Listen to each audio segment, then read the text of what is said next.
కల్వకుర్తి ఎత్తిపోతల పథకం పరిధిలో సాగునీరు అందక పంటలు ఎండిపోతున్నాయని రైతులను ఆదుకునేందుకు తక్షణమే నీటిని విడుదల చేయాలని కాంగ్రెస్ ఎమ్మెల్యే కత్తిరెడ్డి నారాయణ రెడ్డి ప్రభుత్వాన్ని మరియు అధికారులను కోరారు. నీటి సరఫరాలో జరుగుతున్న వ్యత్యాసాల వల్ల కల్వకుర్తి ప్రాంత రైతులు తీవ్ర ఇబ్బందులు ఎదుర్కొంటున్నారని ఆయన ఆవేదన వ్యక్తం చేశారు.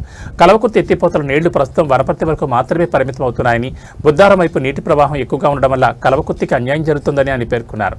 పథకంలో మొత్తం 5 మోటార్లు ఉండగా ప్రస్తుతం కేవలం 3 మోటార్లు మాత్రమే నడుస్తున్నాయని, మిగిలిన 2 మోటార్లు రిపేర్లో ఉండడం వల్ల నీటి పంపిణీ సామర్థ్యం తగ్గిందని తెలిపారు. నీరు సకాలంలో అందగా పొలాలు బీడుబారుతున్నాయని, ఎండిపోతున్న పంటలను చూసి రైతులు కన్నీరు పెడుతున్నారని ఆయన వివరించారు. యుద్ధ ప్రాతిపదికన రిపేర్లో ఉన్న మోటార్లను పునరుద్ధరించి 5 మోటార్ల ద్వారా పూర్తి స్థాయిలో నీటిని పంపించేయాలని ఎమ్మెల్యే డిమాండ్ చేశారు. కల్వకుర్తి ఆయకట్టు చివరి భూములకు కూడా నీరు అందేలా అధికారులు పర్యవేక్షించాలని ఆయన కోరారు. మా కల్వకుర్తి ప్రాంతంలో ఈ పంటలు ఎండిపోయేటువంటి పరిస్థితి వచ్చినది అధ్యక్ష. కల్వకుర్తి ఎత్తిపోతల పథకం కొంతవరకే, అంటే వనపర్తి వరకే వస్తున్నాయి. బుద్దారం దగ్గర ఎక్కువగా నీళ్ళు వెళ్ళిపోతున్నాయి. మా గౌరవ మిత్రులు ఇక్కడే ఉన్నారు, మేఘారెడ్డి గారిని, వారిని కూడా రిక్వెస్ట్ చేస్తాం.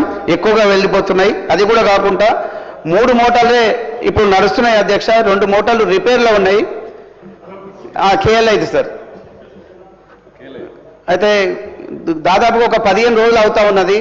పల్లీలు వేశారు, అవి తీయడానికి రెడీగా అయినది, కానీ దాన్ని తీయడానికి కూడా ఇప్పుడు అవకాశం లేకపోయింది. ఒక్క తడి వచ్చినా కూడా వాళ్ళ పంట తీసుకోవడానికి అవకాశం వస్తుంది అధ్యక్ష. దాదాపుగా కల్వకుర్తి ఎత్తిపోతల పథకం ద్వారా వచ్చే నీళ్లు ఆ కెనాల్లో దాదాపుగా 100 కిలోమీటర్లు కాలువ ఉంది అధ్యక్ష.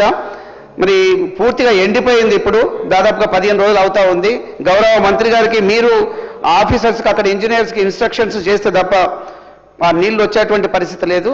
రోజు మా రైతులు, ముఖ్యంగా కల్వకుర్తి మండలానికి సంబంధించి ఇబ్బంది పడుతున్నారు. ఇక్కడ ఉన్నటువంటి మా